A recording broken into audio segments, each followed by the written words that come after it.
Hey guys, and welcome to my Bennett showcase. I recently did a poll on which character to showcase next, and this is the winner. But I do know a lot of comments were asking for Beidou, so I promise she will be next. And I do know that everyone says that Bennett's really easy to build as a support, to just pop his ult and call it a day.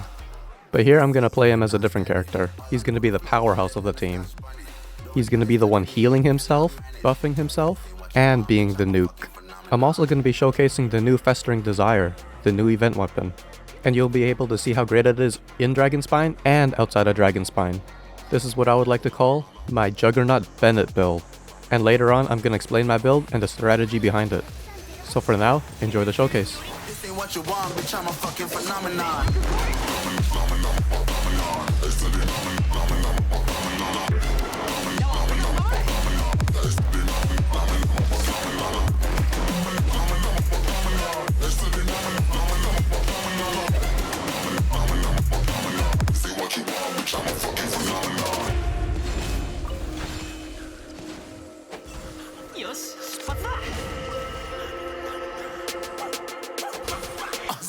Yeah, you better listen. I'm bringing heat, you'll be a fan when I start rapping. Way I'll have your fucking head spinning. I'm known as spit vicious. Release bombs and go tick tick. Boom, you blow me that head missing. I'm a phenomenon.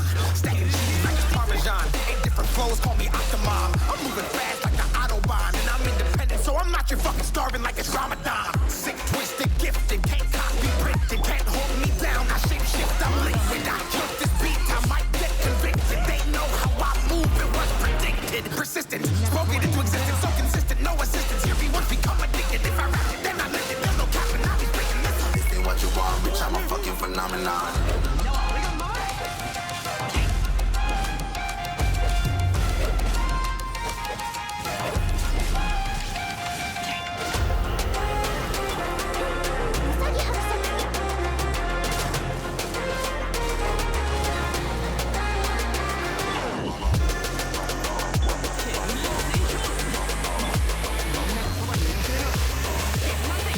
This ain't what you want, bitch, I'm a fucking phenomenon.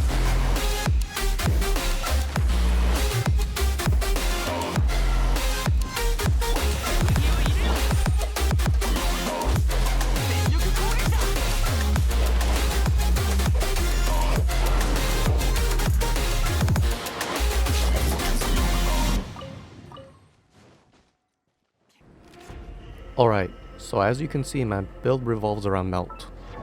My Bennett is level 90, with around 800 attack, and this is with Pyro Resonance. I currently have 57% crit rate and 124% crit damage, and I surprisingly have 224% energy recharge, and I didn't really focus on it.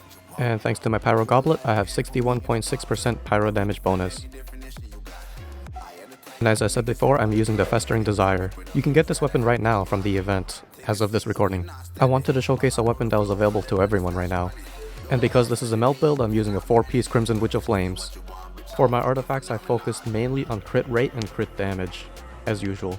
And unlike when I was farming cryo artifacts, I surprisingly got really good rolls on a bunch of them. And I probably would have preferred a crit damage headpiece with some crit rate rather than a crit rate headpiece with crit damage. But I'm satisfied with this for now. So I currently have him at Constellation 5. And I don't want to get the 6th Constellation or else my strategy doesn't work, because I need to deal cryo damage with my basic attacks, and this Constellation turns them all into pyro attacks. And even though I'm normal attacking a lot, I don't have any points invested into it, because I don't really care about the damage for it.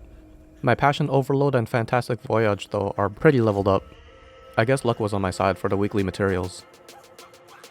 And about Passion Overload, the base cooldown of just the press version is 5 seconds.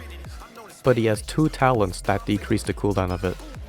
The first Ascension talent, and the 4th Ascension talent. This is as long as you're inside the ult. And with my strategy, I keep the ult up longer, by reducing its cooldown using Chongyun.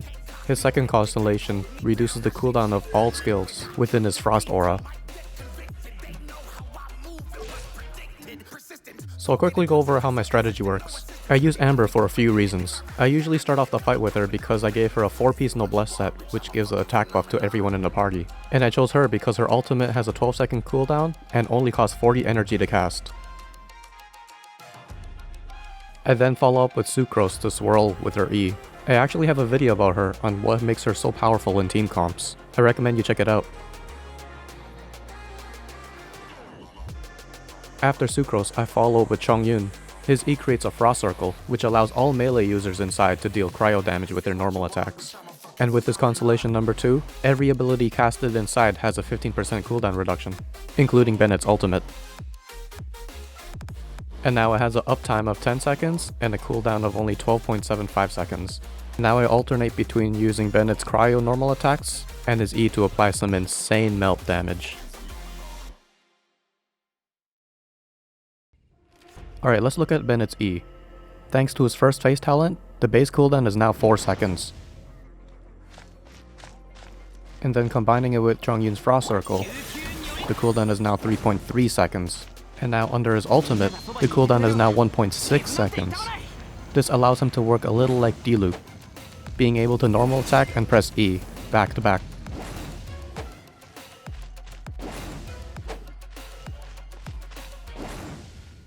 As my subscribers already know, I'm a Chongyun main, but this allows me to use Chongyun as a support instead. It's kinda funny now that I think about it. I always used Bennett as a support for Chongyun.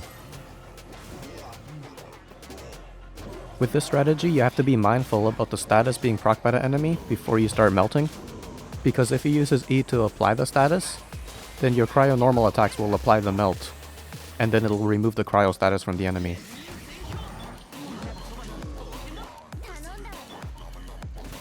You can see here that Bennett's E applied the pyro status, and then the ice attacks are applying the melt, removing the status. So when I E again, there is no melt proc, so keep in mind the order if you plan on using my strategy. And because of this reverse strategy, none of my E's are applying any melt at all.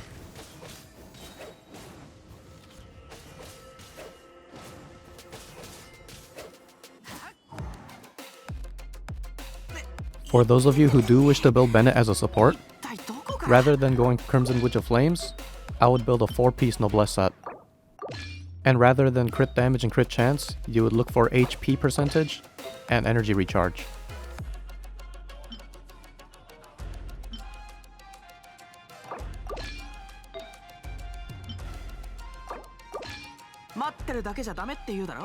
And now you can see I have 29k HP on Bennett.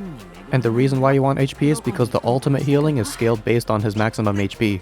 And if you don't have an energy recharge weapon, Festering Desire is still great because it has energy recharge as a secondary stat. Although the paths don't really matter if you play him as a support, that is. His best support weapon is probably the Skyward Blade, because it has energy recharge and it has a high base attack, and his damage buff is based on his level and the weapon base attack. The stats from artifacts don't matter at all. However, if you only have 4-star or 3-star weapons, just choose ones with energy recharge as a secondary stat. Weapons like the Sacrificial Sword and the Favonius are great choices. If you're interested in learning more about Bennett, I actually know a fellow YouTuber who mains him a lot, and has a lot of videos on him. His name is Andy, and his strategy is different than mine, so if you're interested, please check him out. Alright, that's all for the showcase and the tips and guides for the strategy, and see you in the next video. This ain't what you want, bitch, I'm a fucking phenomenon.